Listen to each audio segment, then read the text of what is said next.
Super 6 అంటూ హామీలు ఇచ్చిన చంద్రబాబు ఇప్పుడు ఆ హామీలపై మాట్లాడేందుకు భయపడుతున్నారని వైసీపీ నేత మాజీ ఎంపీ బుట్టా రేణుక పేదలకు సంక్షేమ పథకాలను కొనసాగించలేమని తేల్చి చెప్పారని మండిపడ్డారు. ఇక అభివృద్ధికి డబ్బులు లేవని ప్రకటించడం ప్రజలను మోసం చేయడమే అన్నారు బుట్టా రేణుక. కేవలం మాటలతో అందరినీ మభ్యపెట్టే వ్యక్తి అని మరొక్కసారి నిరూపించుకున్నారు ఆయన.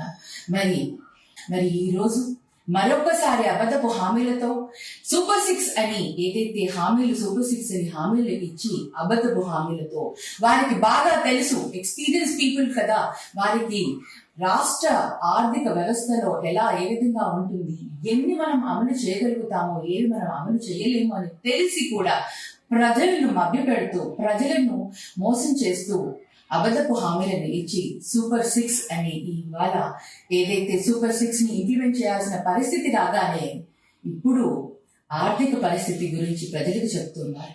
ఈ రోజు మనం ఆర్థికంగా చాలా అస్తవ్యస్తంగా ఉంది ఆర్థిక పరిస్థితి అంటూ ఇప్పుడు కూడా ఆయన అప్పులు చేస్తూ 9 నెలలలోనే ప్రభుత్వం ఏర్పాటు చేసిన 9 నెలలలోనే 1.19 lakh crores అప్పులు చేశారు. ఈ అప్పులు అన్ని కూడా దేనికోసం ఉపయోగించారు? ఇక్కడ సంక్షేమ పథకాలు లేదు, అక్కడ ఇన్ఫ్రాస్ట్రక్చర్ డెవలప్మెంట్ లేదు.